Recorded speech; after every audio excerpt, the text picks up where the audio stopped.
Bonjour et bienvenue dans le flash d'information. Le trophée du super prix des lauréats de l'ASCAD 2022 a été remporté par Dr Felicia Johnson avec une note de 16 sur 20. C'était hier au Sofitel Abidjan Hôtel Ivoire en présence du président Alassane Ouattara que vous apercevez là en image. Maître de conférence, enseignant-chercheur à l'Université Félix Houphouët-Boigny, chercheur associé au Centre d'excellence africain sur le changement climatique, la biodiversité et l'agriculture durable. Dr Johnson était en compétition avec 5 autres lauréats du prix ASCAD. Elle empoche donc 10 millions de francs CFA. Et pendant ce temps, hier donc à l'Université Félix Houphouët-Boigny se tenait la conférence des recteurs, présidents et directeurs généraux du RESAO, le réseau pour l'excellence de l'enseignement supérieur en Afrique de l'Ouest. En présence du ministre de l'Enseignement supérieur et de la Recherche scientifique, il était question de réfléchir sur la normalisation des calendriers académiques dans l'espace RESAO. On en sait plus avec Khalil Diomandé et Jean-Marc Djadji tout à l'heure dans le 13h. Quelqu'un disait qu'en éduquant une fille, vous donnez du pouvoir à toute une nation. À Mbengue, tout à fait au nord de la Côte d'Ivoire, à quelques 75 km de Korogo, les jeunes filles des établissements publics et privés viennent de recevoir des kits scolaires, histoire de les aider à rester à l'école. Un don du député-maire de la commune. Ami Sissoko, correspondance. Maintenir les filles à l'école en Mbengue dans le Poro. Le député-maire Ali Kader en a fait son cheval de bataille. Il vient d'offrir 250 kits scolaires composés de tous les manuels scolaires de la 6e à la terminale à 250 filles membres du club des filles conscientes des établissements secondaires publics et privés de la ville. Un club mis en place pour lutter contre les grossesses en milieu scolaire. Nous, jeunes filles des lycées et collèges de Mbengue, tenons à dire merci à notre papa Ali Kader et nous voulons le rassurer que nous allons faire un bon usage des livres que nous venons de recevoir. Absent, c'est son premier adjoint, Benoro Koulibaly, est le représentant du directeur régional de l'éducation nationale et de l'alphabétisation qui font la remise officielle. Ils ont exprimé leur gratitude aux donateurs. Pour ces filles, l'une des causes des grossesses en milieu scolaire est le manque de fourniture en début d'année.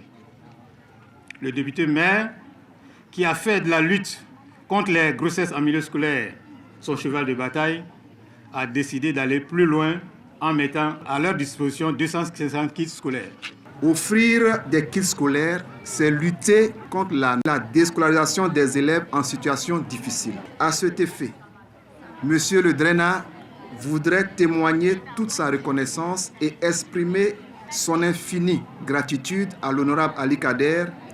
Plus de 10 millions de francs CFA, c'est la valeur de ces fournitures scolaires offertes par le député-maire de Mbengue, Ali Kader. Par la voix de son porte-parole, il exprime son engagement à perpétuer son action en vue de contribuer à tracer les sillons de l'avenir de ces jeunes. Un reportage donc d'Ami Sissoko. Le Parlement kényan a approuvé hier jeudi le déploiement de 903 soldats dans l'est de la RDC pour participer à la force régionale annoncée en juin par la communauté des États d'Afrique de l'Est. Celle-ci doit lutter contre les groupes armés actifs dans la région et notamment le M23 qui a encore conquis de nouveaux territoires la semaine dernière. Mais des députés s'indignent que Nairobi s'implique dans une guerre par procuration. Le Kenya est cependant en discussion dans l'espoir que ses partenaires, ONU notamment, acceptent de payer une partie de ce montant. Alors qu'il avait été discrètement transféré pour raison de santé dans un hôpital privé de Khartoum après le putsch du général Abdel Fattah al-Burhan en octobre 2021, l'ex-leader soudanais Omar el-Béchir doit retourner en prison selon une décision des autorités judiciaires du mercredi 9 novembre. Sous pression, la junte soudanaise semble vouloir durcir le ton contre l'ancien régime islamiste en pleine négociation avec des partis civils pour une sortie de crise politique. Le pays est plongé dans l'impasse, une économie au bord du gouffre, sans gouvernement depuis un an et face à une situation sécuritaire qui se dégrade dans plusieurs régions du pays. Le navire humanitaire Ocean Viking accoste ce vendredi à Toulon, en France, avec 230 migrants à bord. À titre exceptionnel, c'est ce qu'a annoncé donc ce jeudi le gouvernement français au terme d'un bras de fer diplomatique avec l'Italie. Le ministre français de l'Intérieur a critiqué le choix incompréhensible et contraire au droit international de l'Italie, dirigé par un nouveau gouvernement d'extrême droite qui a refusé d'ouvrir ses ports. Un tiers des migrants à bord seront donc relocalisés en France et un autre tiers en Allemagne, comme a poursuivi Gérald Darmanin, ajoutant que ceux qui ne répondront pas aux critères du jour, du droit au séjour ou de l'asile seront reconduits directement sans plus de précision. On se retrouve à 13h pour le point complet de l'actualité.